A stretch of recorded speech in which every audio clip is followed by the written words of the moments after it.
नमस्ते प्यारे बच्चों। आइए आज हम इस वीडियो के माध्यम से आपको कक्षा 8वीं की जो बोर्ड परीक्षा है इसके वेरी आईएमपी प्रश्न यानी अति महत्वपूर्ण प्रश्न लेकर के आए हैं। इस वीडियो के माध्यम से हम सभी जो अति लघुत्तरीय प्रश्न 6 पूछे जाते हैं, जो कि प्रत्येक प्रश्न 3 अंक का रहता है। कितने का रहेगा? ये 3-3 अंक के प्रश्न हैं। ऐसे आपको परीक्षा में 6 प्रश्न मिलेंगे, 6 3 18 अंक के। इन 18 अंक के प्रश्नों को हम ये जो 30 प्रश्न हैं इन्हीं में से ही पूछे जाने हैं। तो आप इन 18 प्रश्नों को अच्छे से देख लें और इनके उत्तर भी आप बहुत अच्छे तरीके से 2-3 बार समझ लीजिए और इनको पढ़ लीजिए, जिससे कि सभी प्रश्न आपसे बन सकें। यहाँ देखिए, ये दिया गया है प्रश्न क्रमांक 1, प्रश्न क्रमांक 2, इनको आप पढ़ते जाइए। सबसे पहले इन प्रश्नों को पढ़ लें, फिर इसके बाद में मैं सभी के उत्तर मैं आपको समझाऊंगा, बताऊंगा भी। यदि किसी घन का आयतन इतना है तो भुजा की लंबाई ज्ञात कीजिए। 4/5 5/6 को हल करो, y बराबर 4 के लिए इसका मान भी ज्ञात करो। तो इस प्रकार के ये सभी प्रश्न हैं। इसके बाद देखें, ये चौथा प्रश्न दिया गया है, 5वां प्रश्न दिया है। और इसके बाद देखिए, ये यहाँ पर m का मान ज्ञात कीजिए। ये एक समीकरण दिया गया है, मानक रूप ज्ञात कीजिए। तो ये 6वां प्रश्न है, 7वां प्रश्न है, 8वां। सबसे पहले आप इन सभी प्रश्नों को एक बार बहुत अच्छे तरीके से पढ़ लीजिए, समझ लीजिए कि हमें प्रश्न पत्र में किस प्रकार के प्रश्न मिलेंगे। तो ये देखें 6वां, 7वां, 8वां, 9वां, 10वां, 11वां। और ये देखें, एक बार इन प्रश्नों को आप पढ़ते जाइए, वीडियो को पॉज करिए और सभी प्रश्नों को पढ़ लीजिए। ये देखें 10वां, 11वां, 12वां, 13वां, 14वां और यह 15वां प्रश्न है। तो ये किस प्रकार के प्रश्न हमें हल करने हैं। यदि आपसे ये प्रश्न हल करते बनते हैं तो आप इन सभी प्रश्नों को एक बार लगा करके देखिए। फिर इसके बाद में मैं इसी वीडियो के माध्यम से आप इन सभी प्रश्नों के उत्तर भी अभी बताऊंगा। तो सबसे पहले आप प्रश्नों को पढ़ लीजिए। 16वां प्रश्न, 17वां, 18वां, 19वां, 20वां, इस प्रकार से ये देखें 21वां, 22वां, ये जो प्रश्न दिए गए हैं इन सभी प्रश्नों को आप एक बार बहुत अच्छे तरीके से पढ़ लीजिएगा। बोतलों की संख्या दी गई है, इसमें 25 बॉक्सों में रखा जाता है। देखिए, सीधा प्रतिलोम समानुपात में से दिया गया है। 23वां है, यह गुणनखंड ज्ञात कीजिए। यह गुणनखंड आपको अध्याय 11 मिल जाएगा। इसी प्रकार से ये 24वां प्रश्न है। 25वां प्रश्न है, ये देखिए दंडालेख का दिया गया है, तो इसमें जो है रैखिक आलेख बनाना है। इस प्रकार से 26वां प्रश्न भी देखें, घनमूल ज्ञात करना, विलोकनम विधि दी गई, निखलम सूत्र दिया गया। ये देखें 28वां प्रश्न, 29वां और ये लास्ट 30वां प्रश्न। ये सभी प्रश्न दिए गए हैं। तो इन सभी प्रश्नों को आपको अब हम इन सभी प्रश्नों के उत्तर भी समझेंगे, किस प्रकार से हमें परीक्षा में इन प्रश्नों को हल करना है। तो आइए देखते हैं। सबसे पहले हम यहाँ शुरू करेंगे प्रश्न क्रमांक 1 से। ये देखें, ये दिया गया है हमें लघुत्तरीय प्रश्न का प्रश्न क्रमांक 1, और ये प्रश्न क्रमांक को आप यहाँ देख लीजिए, समझ लीजिए कि हमें किस प्रकार से पेपर में प्रश्न को उत्तर को हल करना। ये दिया गया है, हल की वह सबसे छोटी संख्या ज्ञात करो जिसका 256 को गुणा करने पर वह पूर्ण घन बन जाए। ठीक है, यह पहला प्रश्न है। और इसको हम क्या लिखेंगे कि 256 के अभाज्य गुणनखंड करने पर 256 लिखा, और ये अभाज्य गुणनखंड करेंगे 256 को। यहाँ देखें, ये 256 लिख लिए, और हम यहाँ 2 का अभाज्य संख्याओं का भाग देते जाएंगे। 2 का जाएगा, फिर यदि नहीं जाता तो 3 का देने लगते हैं। 2 का देंगे भाग, 128 आ जाएंगे, फिर 2 का देंगे 64 आ जाएंगे, फिर 2 का देंगे 32, 2 का देंगे 16, 2 का 8 बार जाएगा, फिर 2 का 4 बार, फिर 2 का 2 बार, फिर 2 एकम 2। इस प्रकार से हमारे ये गुणनखंड टूट जाते। तो हम यहाँ लिख देते हैं कि 256 बराबर 2 गुणे 2 गुणे 2 गुणे 2। इस प्रकार से 2 2 के समूह में हमें इस प्रकार से लिख दिया है। हमने लिखने के बाद हमें क्या करना है, इन सभी का पूर्ण घन बनाना है। क्या बनाना है? घन। घन में 3 3 के समूह बनाए जाते हैं। तो इन लोगों ने देखें यहाँ पर 3 3 के ये समूह बना करके दिए हैं। अब यहाँ देखें 2 का एक 3 का समूह नहीं बन रहा है, यहाँ 1 2 और चाहिए है, 2 की आवश्यकता है। तो यहाँ हम लिख देंगे कि यहाँ अभाज्य गुणनखंड के 3 3 के समूह बनाने पर 2 के समूह का एक गुणनखंड कम है।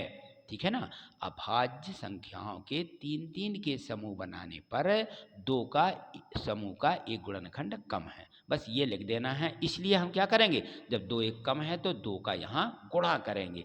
तो यहाँ लिखेंगे, अतः 2 से गुणा करने पर संख्या 256 पूर्ण घन बन जाएगी। बस ये हमारा उत्तर होगा। हमें मात्र इतना लिख देना है। तो इस प्रश्न पर हमें 3 अंक मिल जाएंगे, 3 अंक प्राप्त हो जाएंगे। ठीक, अगला प्रश्न क्रमांक 2 देखें। यहाँ पर यह दिया गया है प्रश्न क्रमांक 2 बिल्कुल वैसा ही है जैसा हमने अभी किया है, इसमें भी दिया गया है किसी संख्या के घन का आयतन 216 घन सेंटीमीटर है तो इसकी भुजा की लंबाई क्या होगी। तो हम जानते हैं कि घन का आयतन कितना दिया है, 216 घन सेंटीमीटर दिया गया है, और घन का आयतन का सूत्र होता है भुजा का घन। क्या होता है, भुजा का घन। यदि हम भुजा एल मान लेते हैं तो एल का घन लिख देते हैं सूत्र में, ए मान लेते हैं तो ए का घन लिख देते हैं। अब हमने यहाँ कुछ नहीं लिखा, हमने सीधा लिख दिया कि भुजा का घन। भुजा का घन बराबर 216, इसलिए भुजा बराबर क्या आ जाएगी, 216 का घनमूल। यह घनमूल का ऐसा निशान यहाँ 3 लिख देना है। अब 216 के अभाज्य गुणनखंड करेंगे, यहाँ 216 लिख लीजिए और 2 से भाग लगाएंगे, 2 एकम 2 और भाग नहीं जाएगा, शून्य आ जाएगा बीच में, 2 अट्ठे 16 यह हो जाएगा। ठीक है ना। यहाँ पर देखते हैं हम 216 यदि इस प्रकार से लिखे हों, आप भाग देते नहीं बनता तो 2 एकम 2 लिखिएगा। यहाँ देखें संख्या नहीं बचती है, उतारेंगे 1 यहाँ पे, और बोलते ना कि जब 1 बचा तो अब 2 का 0 बार भाग जाएगा, 2 शून्यम 0, फिर बचेगी 1, उतारेंगे 16, 2 अट्ठे 16। इस प्रकार से हमें भाग दे देना है तो 2 108 आ जाएगा। अब 2 का फिर पढ़िए, 2 पंचे 10, 2 चौके 8, 3 का देंगे, अब 2 का नहीं जाएगा, 3 नाम 27, 3 तिरका 9। इस प्रकार से 3 3 के और 2 2 के गुणनखंड आ जाते हैं, 2 बार इस प्रकार से लिखेंगे, और इसकी भुजा की लंबाई आ जाएगी यहाँ पर भुजा बराबर 2 गुणित 3 लिखा हुआ है, ये बराबर में लिख देना 6 सेंटीमीटर। बस ये हमारा क्या हो जाएगा, उत्तर 6 सेंटीमीटर इसकी भुजा की लंबाई ज्ञात हो जाएगी। चलिए अगला प्रश्न क्रमांक 3 भी समझिएगा। यहाँ पर 3 प्रश्न दिया गया है। तीसरे प्रश्न में पूछा जा रहा है 4 बाय कोष्टक 5 बाय ऋण 6 कोष्टक बंद धन 4 को सरल करो और बाय बराबर 4 के लिए इसका मान भी ज्ञात कीजिए। तो सबसे पहले इसको 4 बाय को 5 बाय और ऋण 6 बाय में गुणा करना है। तो 4 बाय का 5 बाय ऋण 6 बाय धन 4 में गुणा कर दीजिए। तो यहाँ आ जाएगा, पहले 4 बाय का 5 बाय में लिखा तो गुणा लिख दिया, फिर ऋण 6 में 4 बाय का गुणा करेंगे तो 4 बाय और गुणे 6 आ जाएगा, और धन 4 ज्यों के त्यों। यहाँ गुणा करें, 4 पंचे 20 आ जाएगा, बाय का बाय में गुणा, बाय वर्ग आ जाएगा, और यहाँ 4 छः 24, ऋण के 24 बाय हो जाएंगे और धन 4। अब यहाँ बाय का मान रखना, बाय बराबर कितना दिया गया है, यहाँ हमें संख्या दी गई है कि बाय का मान कितना दिया है 4। तो अब बाय बराबर 4 के लिए मान रखेंगे यहाँ पर। इससे जो हमारा यहाँ पे व्यंजक निकला है इसमें बाय बराबर क्या रखना है, बाय की जगह पर 4। तो यहाँ देखें बाय, तो बाय की जगह पे ये 4 का वर्ग आ जाएगा, फिर इस बाय की जगह पे 24 गुणित ये 4 रख दिए जाएंगे। अब गुणा कर लीजिए, 4 चौके 16, 16 का ये देखें यहाँ पर 20 गुणित 4 चौके कितने आ जाएंगे 16, और 16 दूनी 32 आएंगे, शून्य का शून्य तो 320 आ जाएगा, यहाँ पर 320 आ गए, और 24 का 4 में गुणा करेंगे तो 24 चौको 96 होते हैं, तो ये 96 आ जाएंगे, धन 4 96 4। इन सभी को हमें हल कर लेना, तो 320 में 4 जोड़ दीजिए तो 300 कितने हो जाएंगे 24। अब 324 में से 96 इस प्रकार से घटा लीजिए, 14 में से 6 जाएंगी 8, हासिल 1 हो जाएंगी 10, 12 में से 10 गई, कितनी बचेंगी 12 में से 10 जाएंगी 2, और यहाँ पर हासिल 1 कम हो जाएंगी, 2 के माने 12, तो यहाँ हासिल 3 में से 1 जाएगी, यहाँ पर बच जाएंगी 2। उत्तर आ जाएगा 228। ठीक, इस प्रकार से हमें बाय बराबर 4 के लिए इस समीकरण में मान ज्ञात करना था। चलिए अगला प्रश्न क्रमांक हम चौथा देखेंगे। यहाँ पर चौथा प्रश्न देखिए, यह रहा प्रश्न क्रमांक चौथा। एक ऐसे घन की भुजा ज्ञात करो जिसका पृष्ठीय क्षेत्रफल 600 वर्ग सेंटीमीटर है। यह प्रश्न बहुत ही आईएमपी है, बार बार परीक्षा में पूछा जा रहा है, इसलिए इसको बहुत अच्छे तरीके से करिएगा। घन का पृष्ठीय क्षेत्रफल का सूत्र होता है 6L का वर्ग, या 6 गुणित भुजा का वर्ग। L क्या है, भुजा है, किसकी, घन की भुजा। तो घन की भुजा को हमने L मान लिया है, तो यह इसका पृष्ठीय क्षेत्रफल का सूत्र हो जाता है 6L का वर्ग। ठीक, अब 6L का वर्ग बराबर आ गया, यहाँ पे हमने लिख दिया 600 दिया गया है पृष्ठीय क्षेत्रफल, तो 6L वर्ग बराबर 600, एल वर्ग बराबर 6 गुणांक है, इसलिए 600 के बटे लिख देंगे और 6 से काट देंगे, 6 एकम 6 और यहाँ भी आ जाएगा 6 एकम 6। अब ये 2 शून्य ज्यों की त्यों बच जाएंगे, उत्तर आ जाएगा 100। एल वर्ग बराबर 100, तो एल बराबर 100 का वर्गमूल, 100 पर इस प्रकार से वर्गमूल का निशान लगा दें और 100 का वर्गमूल होता है 10। यदि ऐसे नहीं निकाल पाते तो इस प्रकार से देख लें, यहाँ पर 100 के ऐसे गुणनखंड कर लेते हैं हम। पहले 2 का देंगे, 2 पंचे 10, फिर 2 का देंगे यहाँ पर 2 दूनी 4, 2 पंचे 10, फिर यहाँ पे 5 का चला जाएगा, 5 पंचे 25 और 5 एकम 5, 2 2 के समूह बना लेंगे। ऐसे 2 का एक जोड़े में से 2 ले लिया और एक 5 के समूह में से ले लिया, उत्तर आ जाएगा 5 दूनी 10। तो ये घन की भुजा क्या आ जाएगी, 10 सेंटीमीटर। बस ये हमें उत्तर के रूप में बिल्कुल इसी प्रकार से आपको लिखना है जैसा यहाँ लिखा गया। इसलिए या इसलिए अतः ये सभी उपयोग करते हुए यदि हम लिखते हैं तो इस प्रश्न में हमें कितने अंक मिल जाने हैं, 3 अंक। इस प्रकार से इस प्रश्न को हल करिए। चलिए अगला प्रश्न क्रमांक 5वां यहाँ समझिएगा। ये बोर्ड परीक्षा 8 के सभी प्रश्नों को आप यहाँ बहुत अच्छे तरीके से समझ लीजिए एक बार, जिससे कि सभी प्रश्न आपसे बन सकें। प्रश्न 5वां में दिया गया है कि m का मान ज्ञात करो, जिसके लिए ये प्रश्न दिया ऋण 3 पर m धन 1 की घात गुणित ऋण 3 पर 5 की घात बराबर ऋण 3 पर 7 की घात। अब यहाँ देखें तो ऋण 3 यह आधार, ऋण 3 आधार, सभी में आधार समान हैं। आधार समान होते हैं तो हमारी गुणा में घातें जुड़ जाती हैं और यदि भाग होता है तो घातें घट जाती हैं। तो यहाँ गुणा दिया गया तो हम m धन 1 को धन 5 को जोड़ के लिखेंगे और बराबर में लिख देंगे। यहाँ पर देखिए यह आप प्रश्न उतारें और इसके बाद यहाँ देखें तो 5 की घात और m धन 1 की घात ऋण 3 की घात पर क्या हो जाएगी, ये जुड़ जाएगी। m धन 1 धन 5 और यहाँ पे 1 3 को ख़त्म कर दिया, ठीक है, अलग हटा दिया।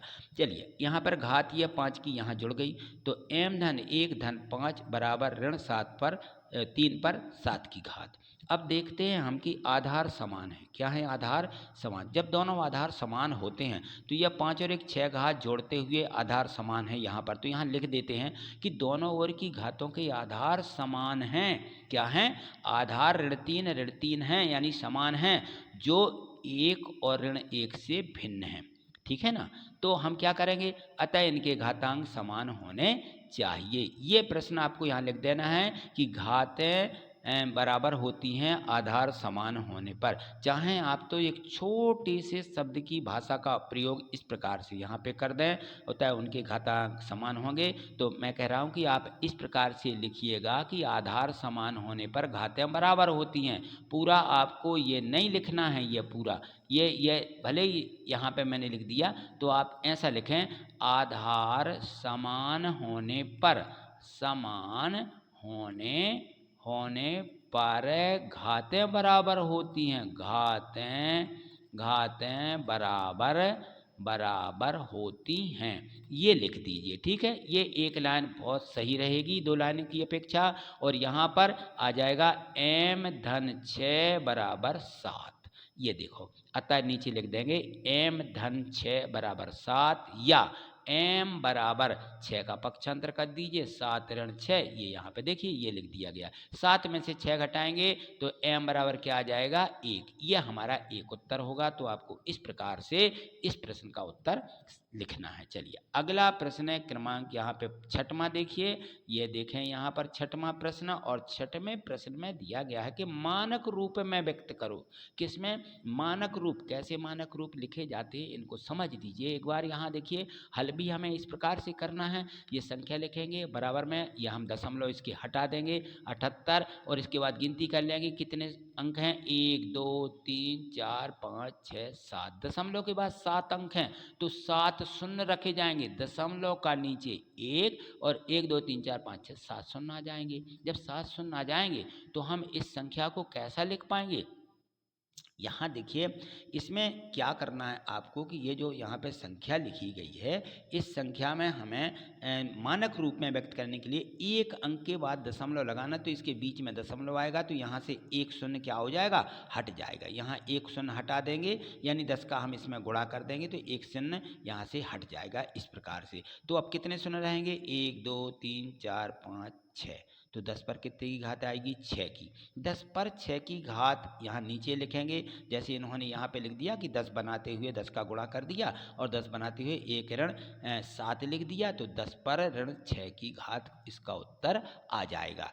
7.8 गुणित 10 पर ऋण 6 की घात। ठीक है, ये आपको समझ में आ गया होगा कि क्या किया गया है। यदि हमें किसी संख्या में दशमलव बढ़ाना होता है तो हम क्या करते हैं, 10 का गुणा कर देते हैं और दशमलव लिख देते हैं, जिससे मान में कोई परिवर्तन ना हो। ठीक, और इसके बाद में ये 10 पर 7 की घात आई, 7 की घात लगाई यहाँ पर और ये घटा दी ऊपर ये करके, या चाहो तो आप इसको एक पॉइंट में 7.8 गुणित 10 और यहाँ पर लिख सकते हो कि यहाँ पे 10 पर 7 की घात ऐसा, और फिर बराबर में लिखें 7.8। यहाँ पे 7.8 है, ये धोखे से 7.7 लिखा हुआ है, उसको रहने दीजिए, 7.8। ठीक है ना, ये 7.8 और ये यहाँ पर भी आप 7.8 ही बना करके चलेंगे, ये आ जाएगा 7.8 गुणित 10 पर ऋण 6 की घात। ठीक, चलिए अगला प्रश्न क्रमांक 7 समझिएगा इसको। यहाँ पे प्रश्न क्रमांक 7 में देखें, 14 मीटर ऊंचे एक बिजली के खंभे की छाया 10 मीटर है। समान स्थितियों में उस पेड़ की छाया की ऊंचाई ज्ञात कीजिए जिसकी छाया 15 मीटर है। तो हम क्या करेंगे, ये हमारा जो प्रश्न है सीधा और प्रतिलोम समानुपात का है। इस प्रकार से हम सारणी के माध्यम से जो हमें पूछा जा रहा है कि समान स्थितियों में पेड़ की ऊंचाई ज्ञात कीजिए, तो हम यहाँ मान लेते हैं, मान लीजिए पेड़ की ऊंचाई क्या मानेंगे, x मीटर है। ठीक, ये इसके बाद सारणी बना लेते हैं इस प्रकार से, वस्तु की ऊंचाई और छाया की ऊंचाई। वस्तु क्या दी गई, पेड़, पेड़ की ऊंचाई कितनी है 14 मीटर, तो यहाँ 14 मीटर लिख दिया। ठीक है ना, और यहाँ पे ऊंचाई बिजली के खंभे की ऊंचाई आ जाती है और यहाँ पर यह पेड़ की ऊंचाई, दोनों को इसमें लिख देंगे। और छाया क्या है इनकी, एक की 10 मीटर दी गई है और दूसरे की 15 मीटर दी गई है। ठीक है ना, पेड़ की यहाँ पे दी गई है छाया और इसमें वस्तु की छाया भी हमें 14 मीटर बिजली की खंभे की हुई है। ठीक है ना, तो यह हम दोनों की छाया यहाँ नीचे लिख देते हैं। ठीक, अब इसके बाद देखते हैं यहाँ पर कि दोनों में कौन सा सीधा या प्रतिलोम, कौन सा अनुपात लगना, सीधा अनुपात यहाँ पे लगाया जाएगा, क्योंकि यहाँ पर पेड़ की जो ऊंचाई है उसके हिसाब से छाया बड़ी या छोटी होती है। तो यहाँ प्रत्यक्ष अनुपात या सीधा अनुपात है, ऐसा हम लिख देंगे कि यहाँ सीधा अनुपात है तो 14/10 है और बराबर में आ जाएगा x/15। ये इस प्रकार से लिखना है और फिर इसका 15 का 14 में गुणा करेंगे और x बराबर यहाँ पे हमारा उत्तर आ जाएगा। आगे देखिएगा, इस प्रकार से हमने इसको हल किया है। तो यहाँ देखें, ये देख लीजिए, ये दिया गया है, या करते हुए इस प्रकार से हमें उत्तर को हल करना है, लिखना है उत्तर या करते हुए। ये 14 गुणित 15/10 बराबर x, और इसको काट दीजिए। किससे काटेंगे हम, यहाँ 5 से, 5 दूनी 10 और 5 तिरी 15। 14 गुणित 3 यहाँ पे आ गए और बटे में 2 हैं तो 2 एकम 2 कट जाएगा और 2 सत्ते 14, इस प्रकार से काट लीजिए। और एक ही बार में 7 गुणित 3, या इसको यहाँ फिर से काट के बता दीजिए कि ये 2 एकम 2, 2 सत्ते 14, 7 गुणित 3, 7 का 3 में गुणा लिखेंगे तो यहाँ लिख देंगे x बराबर 7 गुणित 3 और लिखिएगा 7 3 21, x बराबर 21। इस प्रकार पेड़ की ऊंचाई 21 मीटर है, इसको लिखेंगे हम क्या, उत्तर। ये हमारा उत्तर आएगा। ठीक, अगला प्रश्न क्रमांक 8वां, यहाँ समझिए 8वां में दिया गया है कि 49x वर्ग ऋण 36 के गुणनखंड ज्ञात करो। तो अब यहाँ थोड़ा समझें कि ये कैसा है, 49 यानी ये 7 का वर्ग होता है 49, तो यहाँ 7 और x दोनों का ऐसा वर्ग लगा दें, देखिए ये लगा दिया गया, और यहाँ ऋण 6 आ जाएगा, 36 है यहाँ पर, तो 6 का वर्ग 36 होता है। और ये जो सूत्र यहाँ पे लगाया जाना है, ए धन बी ए ऋण बी का, तो यहाँ डायरेक्ट लिख दीजिए 7x धन 6 और 7x ऋण 6, ये दोनों, और यहाँ सूत्र लिख दें चूँकि करके, यहाँ पर जरूर लिखना है आपको, चूँकि ए धन बी ए ऋण बी, ठीक है ना, या ए वर्ग ऋण बी का वर्ग बराबर होता है ए धन बी ए ऋण बी, यह सूत्र है। ठीक है, सर्वसमीका है ये, तीसरी वाली सर्वसमीका को यहाँ लिख देना इस प्रकार से। तो ये हमें इसका उत्तर डायरेक्ट सीधा मिल जाएगा, आपको इस प्रकार से परीक्षा में हल करना है। प्रश्न क्रमांक 9 को समझिए। 9वां में दिया गया है कि यहाँ पे निम्न का विभाजन कीजिए, यानी भाग दीजिए। 12x ऋण 48 में 6 का भाग दीजिए। तो यहाँ लिखें 12x ऋण 48 भाग 6, और 6 भाग में है यानी बटे में लिख देंगे तो 12 के बटे आ जाएंगे 6, 48 के बटे 6, 6 से काट दिया, 6 एकम 6, 6 दूनी 12 और 6 एकम 6, 6 8 48, ये तो आ जाएगा 2x ऋण 8, ये हमारा उत्तर होगा। इस पे हमें 3 अंक मिल जाने हैं। यदि हमने इतना बस कर दिया तो 3 अंक हमारे प्राप्त हो जाएंगे। ठीक, अगला प्रश्न देखें, यहाँ पर 10वां प्रश्न ये दिया गया है। 10वां प्रश्न, 10वें प्रश्न को भी समझिएगा। यहाँ पर ये समीकरण के रूप में प्रश्न दिए जा रहे हैं, तो इन सभी समीकरणों को आपको एक बार अच्छे से हल कर लेना है। x ऋण 5/3 बराबर x ऋण 3/5 को हल करने पर x का मान ज्ञात कीजिए। इसको हल करें और x का मान बताएं। तो यहाँ पर देखें हमें क्या करना पड़ता है, तिर्यक गुणा, 5 का x ऋण 5 में गुणा और 3 का x ऋण 3 में गुणा करते हुए लिख दीजिए। 5 का गुणा करेंगे x में तो 5 पंचे 25 आ जाएंगे और 5 का x में 5x, यानी ये लिख दिया 5x ऋण 25। अब 3 का गुणा यहाँ ले जाना है तो यहाँ आ जाएंगे 3x ऋण 3 तिरका 9। इस प्रकार से आप गुणा करते हुए लिख दें। 3 का गुणा यहाँ तिर्यक गुणा, 5 का यहाँ तिर्यक गुणा हो गया। अब पक्षांतर करना है। ये 5x है बाएं पक्ष में, ये 3x है, इसको इस तरफ हमें पक्षांतर करके लाना है। इसको इस तरफ ले आएंगे, 25 को इस तरफ ले जाएंगे। ठीक है, तो ये हम 9 के बाद इसको लिखेंगे और यहाँ हम क्या लिख देंगे 3x। तो ये पक्षांतर हो गया 5x ऋण 3x बराबर ऋण 9 ज्यों कहते हैं धन के 25। यह ऋण के थे, पक्षांतर होके धन के, यानी चिन्ह बदल दिए। 5x में से 3x घटाएंगे 2x मिलेंगे और 25 में से 9 घटाएंगे तो 16 मिलेंगे। अब ये 2x का गुणांक है तो x बराबर 16/2 और 2 से काट दिया, 2 एकम 2, 2 अट्ठे 16, तो x बराबर क्या मिल गया 8। ये हमारा उत्तर हो जाएगा। ठीक, अगला प्रश्न 11वां देखिएगा, इसमें दिया गया है बिल्कुल ऐसे ही आपको परीक्षा में हल करके आना है। प्रश्न क्रमांक 11वें प्रश्न को यहाँ पढ़िएगा। दिया गया है, एक थैले में 5 लाल और 4 पीली गेंदें हैं। ठीक है ना, कितनी, 5 लाल हैं 4 पीली हैं। थैले के अंदर बिना देखे लाल गेंद प्राप्त करने की प्रायिकता ज्ञात कीजिए। तो यहाँ हम देखेंगे 5 लाल हैं 4 पीली गेंदें हैं, तो यहाँ जो परिणाम आने वाले हैं उनकी घटना इस प्रकार से उत्तर लिखेंगे कि यहाँ घटना के कुल परिणाम 5 और यहाँ पर कितनी गेंदें दी गई हैं, 5 लाल दी गई, 3 पीली दी गई, 4 पीली दी गई हैं। तो यहाँ पर देखें, नहीं यहाँ पे देखिए, तो परिणाम में पूछा गया है लाल गेंद प्राप्त करने की प्रायिकता। ठीक है ना, तो हम क्या करेंगे, कुल परिणाम यहाँ पे देख लीजिए 5 और 4 दिए गए, तो 5 और 4 कितने हो जाएंगे 9। इस प्रकार से 9 जोड़ के लिखना है। लाल गेंद प्राप्त करने के परिणाम कितने हैं, 5 हैं, है ना, लाल गेंदें कितनी हैं 5। तो यहाँ पे हम लिख देंगे सूत्र ऐसा कि लाल गेंद प्राप्त करने की प्रायिकता बराबर घटना के कुल परिणाम, घटना के होने के परिणाम और बटे घटना के कुल परिणाम। तो घटना होने के परिणाम कितने हैं, जितने में घटना घटित होना वो 5 हैं, तो 5 और कुल परिणाम हमारे 9, तो 5/9। अतः लाल गेंद प्राप्त करने की प्रायिकता 5/9 होगी। बस इस प्रकार से हमें प्रश्नों को हल करना है। चलिए इसका अगला प्रश्न 12वां देखिए। प्रश्न 12 देखिए, अभाज्य गुणनखंड विधि से 729 का वर्गमूल ज्ञात कीजिए। अभाज्य गुणनखंड विधि से 729 लिखिएगा इस प्रकार से, और हमें अभाज्य संख्याओं का भाग देना है। 2 का नहीं जाएगा, 3 से शुरू करेंगे। ठीक है ना, 3 से क्यों करेंगे, क्योंकि इनका जोड़ते हैं तो यहाँ इसका बीजांक जो निकलता है 7 2 9 दूनी 18, 8 1 9, 9 बीजांक आ गया, 9 में 3 का भाग जाता है, इसलिए हम 3 का भाग देंगे। ठीक है, 3 का भाग दीजिए, 3 दूनी 6 बचेगी, 1 हो जाएंगी 12, 3 चौके 12 और 3 तिरका 9, 243। फिर 3 का भाग देंगे हम इसमें, तो 3 8 24, 3 एकम 3। फिर 3 का भाग दीजिए, 3 दूनी 6 बचेगी 2, 30 7 21, 27 आ जाएंगी। फिर 3 नाम 27, फिर 3 तिरका 9, 3 एकम 3। ये अभाज्य गुणनखंड हो जाएंगे। इस प्रकार से 729 बराबर अभाज्य गुणनखंड, और क्या निकालना है, वर्गमूल। तो दोनों तरफ इस प्रकार से वर्गमूल लगा दें और 2 2 के 3 3 के ये समूह बन जाते हैं 2 2 के।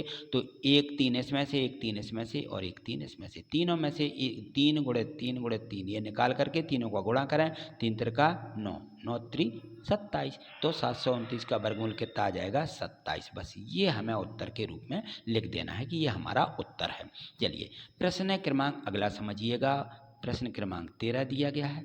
13वें प्रश्न में दिया है, यहाँ पे पढ़िए पहले इसको अच्छे तरीके से। मैं बता रहा हूँ कि 5% वार्षिक दर से 1500 रुपये का 2 वर्ष के अंत में कौन सा ब्याज निकालना है, अंत में 2 वर्ष के अंत में ब्याज और भुगतान की जाने वाली राशि ज्ञात करो। तो भुगतान की जाने वाली राशि मिश्रधन कहलाती है, ठीक है ना, कि वह राशि कितनी है जो हमने भुगतान की है। ब्याज ज्ञात करना है, सीधा साधारण ब्याज निकालना है, चक्रवृद्धि नहीं निकालना है इसमें। तो यहाँ देखिएगा और इसको समझिएगा। ये दिया गया है प्रश्न का हल, यहाँ देखें। तो इसमें सबसे पहले जो हमें दिया गया है यहाँ पर हम लिख लेते हैं कि मूलधन बराबर क्या दिया गया है, 1500 रुपये, 15,000 रुपये।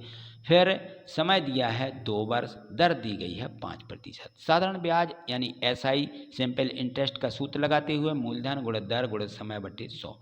मूलधन दिया 15,000 रुपये, ठीक है ना, दर दी गई 5%, समय दिया गया 2 वर्ष बटे 100, शून्य शून्य काट दीजिए, 2 शून्य यहाँ से काटेंगे, 2 यहाँ से काटेंगे, ठीक है ना। कितना आ जाएगा यहाँ पे, 5 का 2 में गुणा, 5 दूनी 10, 10 का 150 में गुणा करेंगे, उत्तर आ जाएगा 1500, 1500, ठीक। ये आ जाएगा ब्याज। क्या आ जाएगा, ये हमारा ब्याज निकल आ गया। अब हमें मिश्रधन ज्ञात करना है, तो मूलधन में ब्याज जोड़ दीजिए। मूलधन 15,000, 15,000 में 1500 जोड़ेंगे तो 16,500 आ जाएंगे, दोनों को जोड़ लीजिए, ठीक है ना।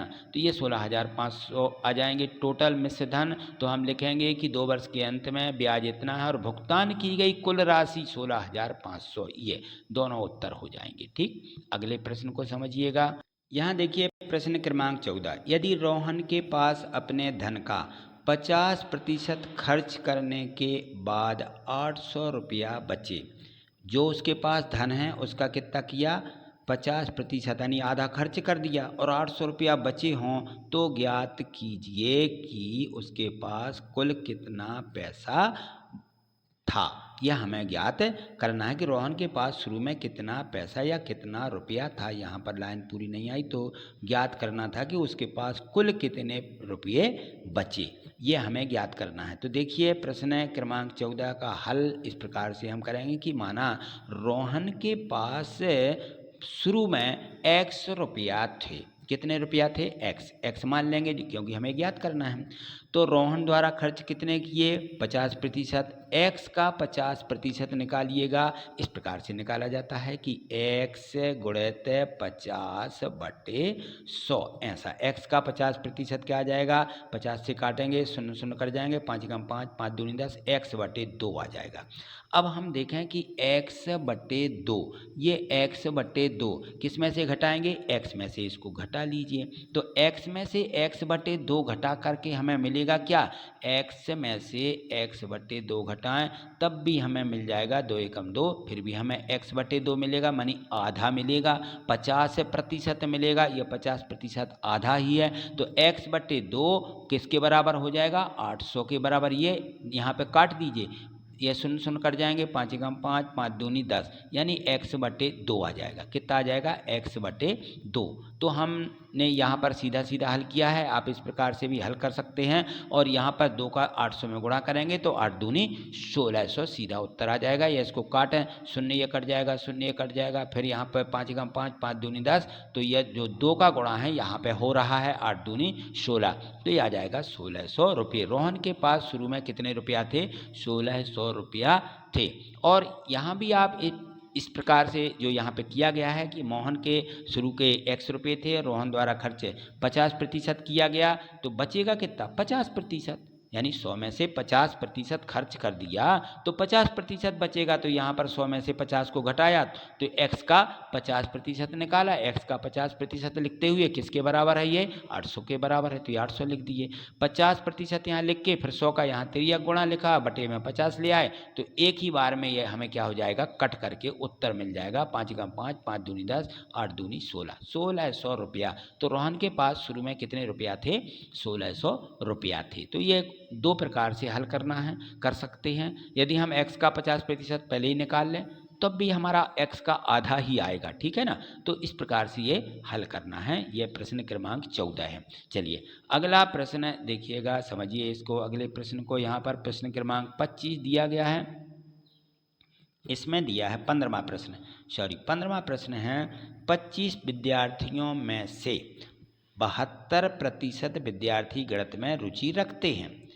कितने रखते हैं, 25 में से 72% दिया है, 72 नहीं, क्योंकि 25 तो कुल लड़के हैं। अब 25 का प्रतिशत यानी 72% क्या कर रहे हैं, विद्यार्थी गणित में रुचि रख रहे, गणित में अच्छे हैं। कितने विद्यार्थी गणित में रुचि नहीं रखते। अब देखिए 72% रख रहे हैं तो 100 में से 72 हम सीधे भी घटा सकते हैं। तो यहाँ देखिए बिल्कुल आपको वैसे ही उत्तर लिखना है। यहाँ पर देखें तो ये प्रश्न है और ये प्रश्न का उत्तर हम इस प्रकार से हल कर देंगे। ऐसे विद्यार्थी जो गणित में अच्छे नहीं हैं या रुचि नहीं रखते हैं, 100 बराबर 28, सीधा 28% बस निकाल दीजिए। इतना बस आप कर लेंगे तो आपको 3 अंक इस प्रश्न के मिल जाएंगे। ये जो है अति लघुत्तरीय प्रश्नों में आता है। ठीक, चलो अगला प्रश्न क्रमांक समझेंगे। यहाँ पर देखिए प्रश्न 16, इसमें दिया गया है किसी वर्ग का परिमाप 8a वर्ग b वर्ग है, वर्ग का क्षेत्रफल ज्ञात कीजिए। तो वर्ग के क्षेत्रफल का सूत्र होता है कि वर्ग का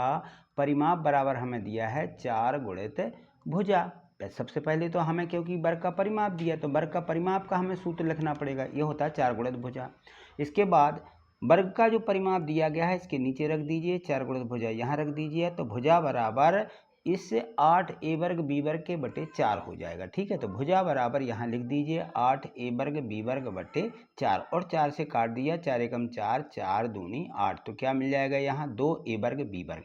ये देखिए भुजा आ गई 2a वर्ग b वर्ग। ठीक है, अब हमें वर्ग का क्षेत्रफल निकालना पड़ेगा। भुजा हमारे पास हमें ज्ञात हो गई, तो अब क्या लिखेंगे, वर्ग का क्षेत्रफल का सूत्र होता है भुजा का वर्ग या भुजा गुणित भुजा, ऐसा भी लिख सकते हैं। भुजा का वर्ग यानी भुजा को हमें 2 बार गुणा करना है, तो यहाँ 2 की घात लगा दी, तो 2 की घात लग जाने पर 2 पर 2 की घात होगी, ए पर भी और बी वर्ग पर भी, तो इन सभी में 2 दूनी 4, 2 दूनी 4 ये हो जाएगा, और यहाँ इस 2 में भी गुणा होगा इसका 2 बार, तो 2 दूनी 4 ये हो जाएंगे। तो 4 ए पर 4 की घात और बी पर भी 4 की घात, ये हमारा उत्तर आ जाएगा वर्ग के क्षेत्रफल का। चलिए अगला प्रश्न देखें। यहाँ पर अगला प्रश्न 17वां दिया गया है। इसमें पूछा जा रहा है कि एक ऐसे घनाभ की ऊंचाई ज्ञात कीजिए। घनाभ दिया गया है, घनाभ आप जानते हैं जिसमें लंबाई चौड़ाई ऊंचाई होती है, वो घनाभ है, और जिसके आधार का क्षेत्रफल 18 वर्ग सेंटीमीटर है और जिसका आयतन 90 घन सेंटीमीटर है। देखिए एक घनाभ का आयतन दिया गया है, उसके आधार का क्षेत्रफल भी दिया गया है, सिर्फ हमें ऊंचाई ज्ञात करनी है। तो यहाँ देखें इस प्रश्न को इस प्रकार से हम हल करेंगे कि घनाभ का आयतन हमें दिया गया है 90 घन सेंटीमीटर, ऊंचाई क्या करना है, हमें ऊंचाई ज्ञात करना है। तो यहाँ दिया है, हम लिख देंगे कि हमें ऊंचाई ज्ञात करना है। घनाभ का आयतन 90 घन सेंटीमीटर है और क्षेत्रफल 18 वर्ग सेंटीमीटर है। तो घनाभ की ऊंचाई का सूत्र यहाँ देखें, घनाभ की ऊंचाई बराबर हम लिखेंगे कि घनाभ का आयतन बटे आधार का क्षेत्रफल, यानी 90 बटे 18, और 18 से काटें, 18 एकम 18, 18 पंचे 90, उत्तर कितना आ जाएगा 5 सेंटीमीटर। प्रश्न 18, इसमें दिया गया है कि एक ऐसे बेलन की ऊंचाई ज्ञात कीजिए जिसकी त्रिज्या 14 सेंटीमीटर है और पृष्ठीय क्षेत्रफल 1936 यानी 1936 वर्ग सेंटीमीटर है। बेलन की ऊंचाई ज्ञात करना है, उसकी त्रिज्या दी गई है, पृष्ठीय क्षेत्रफल दिया गया है। तो बेलन का पृष्ठीय क्षेत्रफल से मतलब है कि जो बेलन होती है, ऐसी बेलन बना लीजिए, इस प्रकार से ये बेलन रहती है, बेलन के ये दोनों पृष्ठ रहते हैं ऐसे, तो ये गोल रहते हैं और बाजू के दोनों जो पृष्ठ हैं ये वृत्ताकार रहते हैं। तो हम यहाँ मान लेंगे कि माना बेलन की ऊंचाई h सेंटीमीटर है, त्रिज्या हमें कितनी दी गई 7 सेंटीमीटर दी गई, और कुल पृष्ठीय क्षेत्रफल जो दिया गया है ये 1936 दिया गया है। तो पृष्ठीय क्षेत्रफल का सूत्र हो जाता है 2 पाई r धन h। ये हमें जरूर अच्छे से याद रखना है। पृष्ठीय क्षेत्रफल, कुल बेलन का पृष्ठीय क्षेत्रफल या टोटल पृष्ठीय क्षेत्रफल है 2 पाई r यानी 2 पाई r धन h, कोष्टक में r धन h, ये हमें रटे रहना है। और इसके बाद यहाँ देखेंगे, इसको हम जो दिया गया है उसको यहाँ पर रख देंगे। तो इस प्रकार से आपको रखना है कि कुल पृष्ठीय क्षेत्रफल 1936 आ जाएगा, और यहाँ 2 और पाई का मान 22/7 होता है, तो 22/7 आ जाएगा, और r का मान 7 दिया गया तो गुणा लगा करके 7, और यहाँ भी r दिया अंदर, तो यहाँ भी हम कोष्टक में 7 और 7 लिखेंगे धन h, अब देखें किस प्रकार से हमें इसको हल करना है। ठीक है, तो अब यहाँ देखिए ये 7 और ये 7 तो कट जाएंगे, क्या मिलेगा 7 धन h ये और 2 गुणित 22, तो 2 गुणित 22 से 1936 के बटे लिख दीजिए, 1936 बटे 2 गुणित 22 और बच जाएगा बराबर में 7 धन h या 7 धन h बराबर, ठीक है, 1936 के बटे 2 गुणित 22 ये आ जाएगा। अब इसको काटेंगे हम, तो इस प्रकार से हमें संख्या को काट देना है। तो देखिए यहाँ पर आप 2 से काट दें पहले की 2 एकम 2 और 2 से इसको काटें तो 2 अट्ठे 16 और 2 नाम 18, ठीक है, बच जाएगी 1 हो जाएंगी 13, 2 6 12, फिर 1 बचेगी 2 अट्ठे 16, इस प्रकार से 2 से फिर काटिए, यहाँ 2 एकम 2 2 एकम 2 यानी 11 और यहाँ 2 से फिर काटेंगे, 2 चौके 8, 1 बच जाएगी 2 अट्ठे 16, 2 चौके 8 और इसको 11 से सीधे 11 एकम 11, 11 चौके 44 बचेंगी 4, फिर 11 चौके 44, तो उत्तर आ जाएगा 44। ठीक है, ये 7 धन h बराबर हमें 44 मिल गया। अब h बराबर इस 7 का पक्षांतर करेंगे, 44 के इस तरफ आएंगे तो ऋण के हो जाएंगे, ये लिख दिया h बराबर 44 ऋण 7, 44 में से 7 घटा दीजिए तो 37 सेंटीमीटर ये बेलन की ऊंचाई निकल आएगी, 37 सेंटीमीटर, यही हमसे पूछी गई थी कि बेलन की ऊंचाई ज्ञात कीजिए। तो इस प्रकार से हमें इसको ऊंचाई को निकालना है। अगला प्रश्न देखिए, यहाँ पर ये जो प्रश्न है यहाँ पर 19 दिया गया है, 19वां प्रश्न देखें, ये 19वां प्रश्न है कि दो घनों के आयतनों का अनुपात 1:64 है। अब दो घन दिए गए हैं, दोनों में अनुपात बताया जा रहा है यहाँ पर कि दो घनों का आयतन 1:64 है, इनके पृष्ठीय क्षेत्रफलों का अनुपात ज्ञात करो। तो ठीक है, जब दोनों का अनुपात है, दोनों का हम पृष्ठीय क्षेत्रफलों का अनुपात किस प्रकार से ज्ञात करेंगे, तो यहाँ देखें हम इनका घनों का घन दिए गए हैं, घन का हमें आयतन मालूम होता है, पता है कि क्या होता है किसी भुजा का घन, तो पहली का घन बटे दूसरे का घन ये करेंगे। दोनों घनों के आयतनों का अनुपात 1/64, 1:64 को क्या लिखेंगे 1/64, 1:64 यानी 1 अनुपात यानी बटे, ठीक है ना, तो 1/64 आ जाएगा, बराबर में 1/64 लिख दीजिए।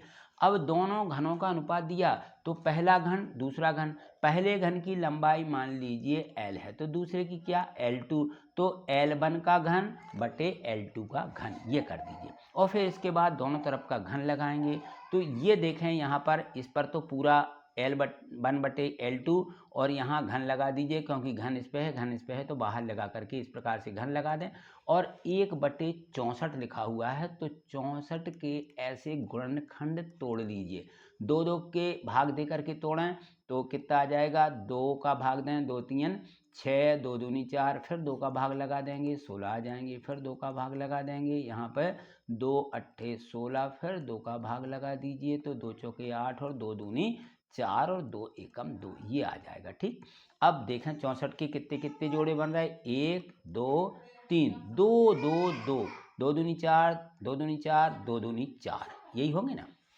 तो यहाँ से कितने जोड़े यहाँ से निकल रहे हैं, 1 4 ये हो जाएगा, 1 4 ये हो जाएगा, 1 4 ये हो जाएगा, तो क्या जाएगा यानी 4 पर 3 की घात क्या मिलेगा हमें यहाँ पर 4 गुणित 4 गुणित 4 यानी मिल जाएगा 4 पर 3 की घात, तो बटे में आ गई ये 1 बटे लिख देंगे क्योंकि 1 गुणित 1 गुणित 1 पर 3 की घात तो हो सकती है, लेकिन बटे में क्या आ जाएगा 4, 1/4 पर 3 की घात, ये 3 की घात 64 की जगह पर 4 पे 3 की घात आ जाएगी ऐसा। तो यदि घातें बराबर होती हैं या समान होती हैं तो आधार बराबर माने जाते हैं, तो L1 बटे L2 बराबर आ जाएगा 1/4, ये आ गया 1/4, L1 बटे L2, L1 का मान आ गया 1, L2 का मान आ गया 4।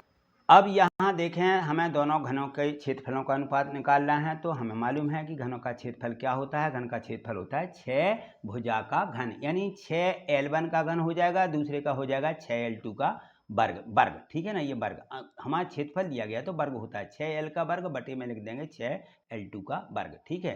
तो इसमें देखें तो ये 6 और ये 6 ये कैंसिल हो जाएंगे, L1 बटे L2 का वर्ग बराबर क्या आ जाएगा, क्योंकि L1 का मान आया है 1 और L2 का मान आया है 4, तो L1 बटे L2 यहाँ पे मान रख देंगे, L1 बटे L2 का 1 बटे 4 का वर्ग आ जाएगा यहाँ पर। अब वर्ग में इसका 2 बार गुणा कर देंगे, 1 बटे 4 गुणित 1 बटे 4 यानी 4 चौके 16, 1 एकम 1, 1 बटे 16 ये आ जाएगा 1 बटे 16 यानी 1:6। तो ये दोनों घनों के क्षेत्रफलों का अनुपात निकल आएगा और ये क्या होगा हमारा उत्तर। तो इस प्रकार से हमें निकाल करके सबसे पहले L1 बटे L2 जो हमें इसका पृष्ठीय आयतन दिया गया था, तो हमें आयतन दोनों घनों का आयतन लिख करके L1 L2 के मान सीधे अनुपात में निकाल करके और क्षेत्रफलों का अनुपात इस प्रकार से रख करके निकाल देना है। बस ऐसे ही परीक्षा में इसको हल करना है। आगे देखेंगे हम इसके प्रश्न क्रमांक 20 में प्रश्न में दिया गया है कि ये जो संख्याएं दी गई हैं इनको सामान्य रूप में व्यक्त कीजिए। 4.21 गुणित 10 पर 6 की घात और दूसरे बार नंबर में दिया गया है 3 गुणित 10 पर ऋण 8 की घात। ठीक है, इनको काहे में रखना, में सामान्य रूप में रखना। तो किस प्रकार से इनको हल करके सामान्य रूप में रखेंगे, देखिए परीक्षा में आपको किस प्रकार से इनको हल करना है। तो यहाँ देखें 4.21 गुणित 10 पर 6 की घात, यदि हम इसको हल करते हैं तो ऐसा हल कर लीजिए, क्या मिलेगा हमें संख्याएं।